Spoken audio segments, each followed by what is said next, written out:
Hello students, chemical equilibrium part 4 में आज हम डिस्कस करेंगे partial molar volume and it's determination, आंशिक मोलर आयतन और उसका निर्धारण।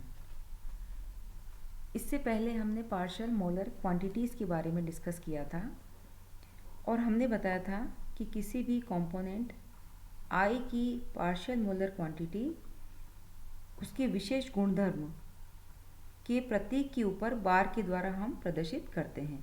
जैसे हमने विशेष गुणधर्म हमने कौन कौन से देखे थे, जैसे कोई भी एक्सटेंसिव प्रॉपर्टीज़ है, E means internal energy, V volume, H enthalpy, Gibbs free energy, G entropy, work function, उसी के अनुरूप ही पार्शियल मोलर क्वांटिटीज़ अलग अलग होती हैं, जिसे कि हमने इन जनरल फॉर्म में XI बार से रिप्रेजेंट किया था। तो अगर हम पार्शियल मोलर वॉल्यूम की बात करते हैं तो हम उसको इक्वेशन VI बार से हम प्रदर्शित करेंगे, जो कि आप यहाँ पर देख रहे हैं। तो ये हो गया पार्शियल मोलर वॉल्यूम। तो जो पार्शियल मोलर वॉल्यूम होता है वो volume of any component I in a mixture is equal to the increase in volume occurring due to the addition of 1 mole of that component at constant temperature and pressure. Means partial molar volume क्या होता है कि मिश्रण के किसी अवयव I यानी component I का पार्शियल मोलर वॉल्यूम आयतन में हुई उस वृद्धि के बराबर है, यानी equal to the increase in volume, आयतन में हुई उस वृद्धि के बराबर है जो उस अवयव या कंपोनेंट के एक मोल को कांस्टेंट टेम्परेचर और प्रेशर पर जोड़ने से होती है। यहाँ सिस्टम की मात्रा इतनी अधिक है कि एक मोल जोड़ने से सिस्टम के कंपोजिशन में कोई समुचित परिवर्तन नहीं होता है। तो इस प्रकार से हम पार्शियल मोलर वॉल्यूम को दर्शाते हैं। डिफरेंट सॉल्यूशंस या विभिन्न विलयनों के लिए, लिक्विड सॉल्यूशंस के लिए जो पार्शियल मोलर वॉल्यूम है उसको कैलकुलेट किया जाता है, और पार्शियल मोलर वॉल्यूम को कैलकुलेट करने के लिए एक डायरेक्ट मेथड है। इस मेथड में हम विभिन्न सांद्रताओं पर घनत्व की गणना करते हैं। Density is calculated for various concentrations. अब मान लीजिए कि हमें कोई भी सॉल्यूशन है, solution contains N1 moles of solvent, जिसमें जो सॉल्वेंट हैं, जो विलायक हैं, उसके N1 मोल हैं, हैविंग मॉलिक्यूलर वेट M1, यानी विलायक के N1 मोल है जिनका जो मॉलिक्यूलर वेट है वो अणुभार वो M1 होगा, और उस सॉल्यूशन में जो सोल्यूट हैं, सोल्यूट के 1 मोल प्रेजेंट है जिसका मॉलिक्यूलर वेट अणुभार जो होगा वो M2 होगा। तो इस प्रकार से हम एक सॉल्यूशन की बात कर रहे हैं जिसमें कि सॉल्वेंट है और सोल्यूट है।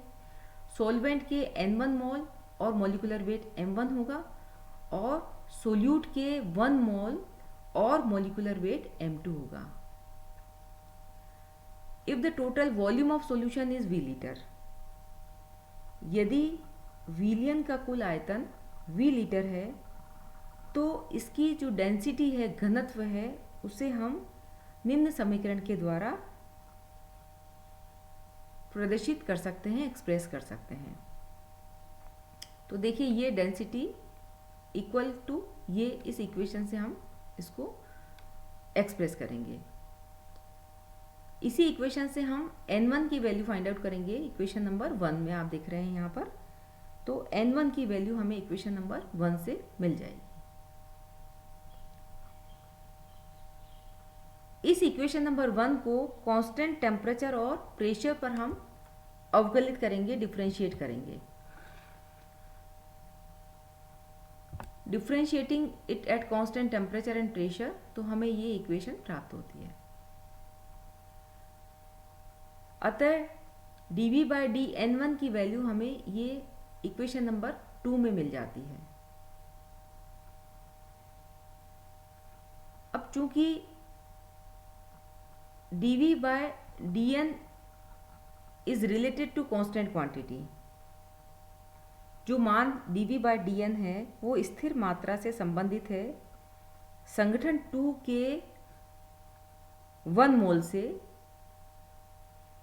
इसीलिए जो डेल V/डेल N1 और ये कांस्टेंट वैल्यू है वो इसके समतुल्य है, यानी it is equivalent to this value. So ये वैल्यू होगी V1 बार, अतः V1 बार हमें ये मिलेगा।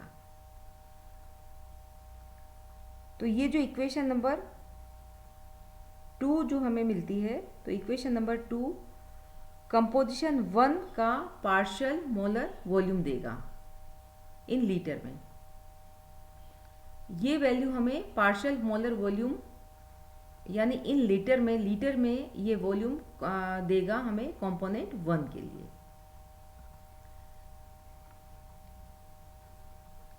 V को हम सब्स्टिट्यूट कर सकते हैं 1/c से, और C मोल पर लीटर में कॉन्सेंट्रेशन है। तो इस प्रकार से V को सब्स्टिट्यूट करेंगे तो हमें ये देखिए ये इक्वेशन मिलेगी, इक्वेशन नंबर 3। चूंकि जो V ये जो वैल्यू है V के फॉर्म में, और this value is equal to -c d/dc इसके बराबर होगी। यहाँ ये रो है, डेंसिटी है, तो ये वैल्यू इक्वल होगी दिस वैल्यू के। अतः V1 बार को निर्धारित करने के लिए यह आवश्यक है कि डिफरेंट कंसंट्रेशंस पर, विभिन्न सांद्रताओं पर डेंसिटी या घनत्व का मान निकाला जाए। तो जब विभिन्न कॉन्सेंट्रेशन पर सॉल्यूशन की डेंसिटी को निकाला जाता है और जो रिजल्ट आते हैं, जो परिणाम प्राप्त होते हैं, उसको आलेखित किया जाता है, प्लॉट किया जाता है।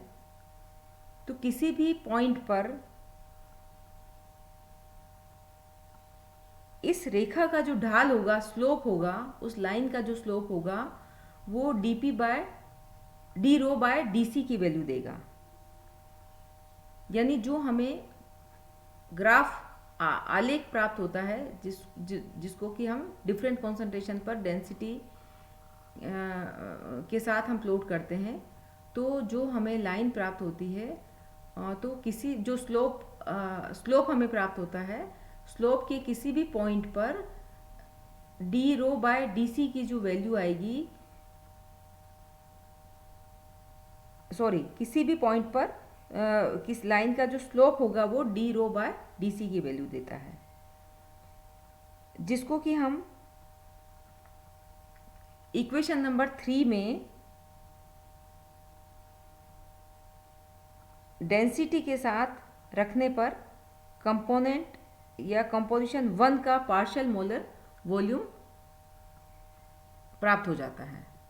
यानी ये जो वैल्यू हम रखेंगे उसको हम जब इक्वेशन नंबर 1 में ये वैल्यू पुट करेंगे तो हमें जो रिजल्ट प्राप्त होगा पार्शियल मोलर वॉल्यूम का, वो कंपोनेंट 1 के लिए प्राप्त हो जाएगा। तो इस प्रकार से हम किसी भी कंपोनेंट के लिए पार्शियल मोलर वॉल्यूम की गणना कर सकते हैं। तो ये मान रख करके, क्योंकि हमें ये स्लोप से ये वैल्यू प्राप्त हो जाती है। इसी प्रकार से सपोज हमें V2 बार यानी कंपोनेंट 2 के लिए पार्शियल मोलर वॉल्यूम की गणना करनी है, तो उसी रेस्पेक्ट में हमें ये वैल्यू रखनी होगी, तो जो V2 बार की वैल्यू देगा। तो इस प्रकार से हम कंपोनेंट के लिए, अलग अलग कंपोनेंट के लिए पार्शियल मोलर वॉल्यूम की गणना कर सकते हैं इक्वेशन नंबर 3 की सहायता से। तो ये हमने डिस्कस किया partial molar volume and it's determination. Thank you very much.